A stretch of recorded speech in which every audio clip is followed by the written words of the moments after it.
नमस्कार बच्चों।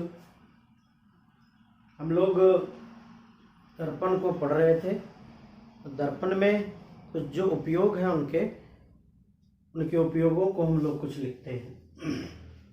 तो दर्पण में हम लोग जो पढ़ रहे थे तो वो समतल अवतल दर्पण और उत्तल दर्पण को पढ़ रहे थे। तो उसका जो कुछ उपयोग है वो निम्नवत है, जो आपके बोर्ड पे दिख रही है। क्या है पहला उपयोग इसका पहला उपयोग है कि अवतल दर्पण का जो एक गुण है, वो एक गुण क्या है कि यदि अवतल दर्पण के मुख्य फोकस और ध्रुव के बीच किसी वस्तु को रखी जाए तो उसका जो प्रतिबिंब बनता है वो दर्पण के पीछे बनता है। लेकिन जो प्रतिबिंब होता है वो सीधा होता है, वस्तु की तुलना में सीधा होता है, इरेक्ट होता है और वस्तु से बड़ा होता है, मैग्नीफाइड होता है। इस गुण के कारण इसका उपयोग हजामती दर्पण के रूप में किया जाता है, शेविंग मिरर के रूप में किया जाता है। इसका आपको फिगर बना के दिखाएं जरा।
ये मुख्य फोकस और ये ध्रुव है, इसका पोल है इसका। इस F से P तक कहीं भी अगर आप वस्तु को रखिएगा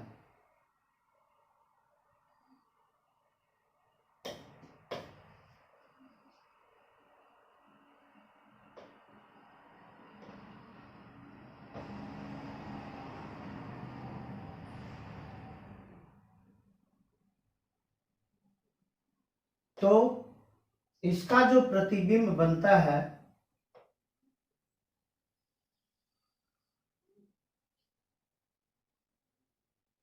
इसका प्रतिबिंब इधर कहीं दर्पण के पीछे, लेकिन वस्तु से बहुत बड़ा बनता है। ये इसका ऑब्जेक्ट है, ये इसका इमेज है। और ऐसे ये जो प्रतिबिंब होते हैं, ऐसे प्रतिबिंब को काल्पनिक प्रतिबिंब कहा जाता है।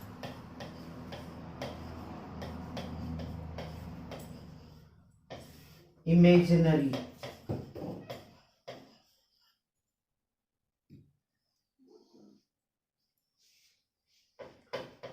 या इसको आप क्या कर दो, वर्चुअल।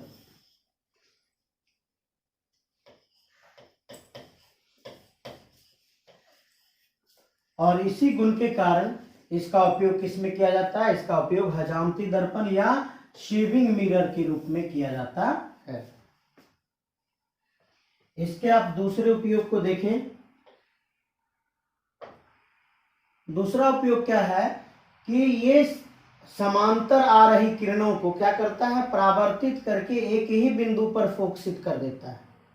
जितने भी किरण समांतर आ रही हैं सभी को परावर्तित करके एक ही बिंदु पर फोकसित कर देता है। इस गुण को क्या कहते हैं? दर्पण का अपसृत करना, अभिसृत करना, सॉरी, अभिसृत करना, कॉन्वर्ज।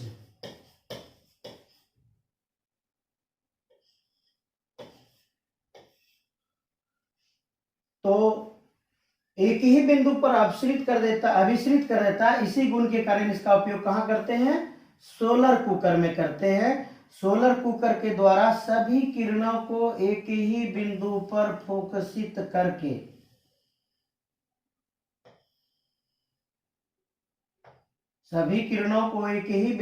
फोकसित करके सारी ऊर्जा को वहां प्रदान कर दिया जाता है। ठीक है, तो ये जो कन्वर्जिंग गुण है इसका, यानी अभिसरित करने का गुण है, इसलिए इसका दूसरा नाम क्या है? अभिसारी दर्पण। अवतल दर्पण का दूसरा नाम है अभिसारी दर्पण, क्योंकि इसका गुण क्या है? यह सारे किरणों को परावर्तित करके कहां पहुंचा देता है? एक ही बिंदु पर पहुंचा देता है।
इसी को कहते हैं अभिसरित करना।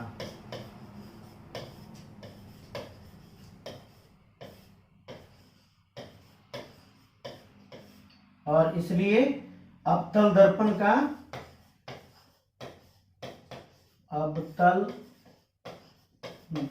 का दूसरा नाम है अभिसारी दर्पण।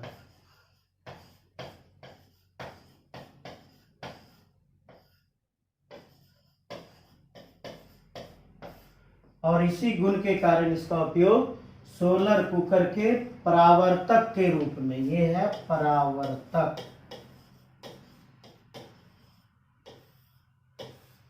के रूप में किया जाता है, रिफ्लेक्टर। अगले पॉइंट में आते हैं। ये क्या करता है? जो बिंदुवत स्रोत होते हैं, पॉइंट सोर्स, उससे भी प्रकाश को ले लेता है और लेने के बाद ये उसको समांतर बना देता है और समांतर किरणें इससे निकलती हैं। इसीलिए इसका उपयोग किस में किया जाता है? टॉर्च में किया जाता है, खोजदीप में किया जाता है, गाड़ी के हेडलाइट में किया जाता है। खोजदीप क्या होता है? स्पॉटलाइट, एक ही जगह पर सारे किरणों को फोकसित कर देना ताकि चकाचौंध रोशनी उस जगह पर हो जाए। अगला इसका है कि इसका उपयोग जो है परावर्तक, टेलीस्कोप, आगे पढ़िएगा, अगला चैप्टर जो आपका आएगा उसमें टेलीस्कोप मिलेगा। ऑप्थेल्मोस्कोप, ये डॉक्टर उपयोग करते हैं ऑप्थेल्मोस्कोप को, जो नाक कान गले के डॉक्टर हैं वो ऑप्थेल्मोस्कोप का उपयोग कर रोशनी को नाक कान गले के अंदर डालते हैं वहां, ताकि अंदर के भाग को आसानी से देखा जा सके। तो डॉक्टर इसका उपयोग परावर्तक, टेलीस्कोप और ऑप्थेल्मोस्कोप में करते हैं। अब आइए उत्तल दर्पण के कुछ गुण। उत्तल दर्पण क्या करता है? हमेशा छोटा प्रतिबिंब बनाता है। उत्तल दर्पण के द्वारा बना प्रतिबिंब हमेशा छोटा होता है और हमेशा सीधा होता है। इसका दृष्टि पटल इसका दृष्टि पटल विस्तृत होता है। उत्तल दर्पण का जो दृष्टि पटल है ये काफी विस्तृत होता है और विस्तृत होने के कारण इसका उपयोग गाड़ी के साइड मिरर के रूप में करते हैं, क्योंकि वो दूर के प्रतिबिंब को भी दर्पण पर बना देता है और जो ड्राइवर है वो दूर के प्रतिबिंब को भी, छोटा ही होता है लेकिन सीधा होता है, दूर के प्रतिबिंब को भी देख लेते कि हाँ पीछे से गाड़ी आ रही है, इसलिए इसका उपयोग किसमें करते हैं, साइड मिरर के रूप में करते हैं। Convex mirror forms erect means सीधा, डिमिनिश्ड छोटा, image of object, so it is used as rear view, पीछे की ओर देखना, due to their ability to cover a wider field of view. दृष्टि पटल विस्तृत होता है, काफी पीछे की वस्तुओं को यह देख लेता है। उत्तल दर्पण का जो अगला उपयोग है, ये कहां उपयोग करते हैं इसका, शोरूम में, एटीएम में, सुरक्षा प्रबंध के लिए वहां लगा दिया जाता है ताकि उसका जो फिगर बने वो छोटा फिगर बने और सीधा फिगर बने ताकि हम उसको देख सके वो कौन है। और इसको क्या कहते हैं, इसको अपसारी दर्पण कहते हैं, अपसारी दर्पण कहते हैं। उत्तल दर्पण को अपसारी दर्पण कहते हैं। क्यों कहते हैं क्योंकि यह किरण को फैला देता है, यह किरण को एक बिंदु पर फोकसित नहीं होने देता है, इसीलिए इसका उपयोग स्ट्रीट लाइट, गलियों में जो लाइट लगाई जाती है ताकि दूर दूर तक रोशनी, बहुत अधिक क्षेत्रों तक रोशनी फैल सके। तो उत्तल दर्पण का दूसरा नाम अपसारी दर्पण, डाइवर्जिंग मिरर, डाइवर्जिंग मिरर इसको कहा जाता है, क्योंकि यह आ रहे प्रकाश की किरणों को परावर्तन के बाद एक ही बिंदु पर फोकसित नहीं करता है बल्कि यह दूर दूर तक उसे फैला देता है, इसलिए इसका नाम क्या है, डाइवर्जिंग मिरर है। ये आपका गुण था अवतल दर्पण और उत्तल दर्पण का। धन्यवाद।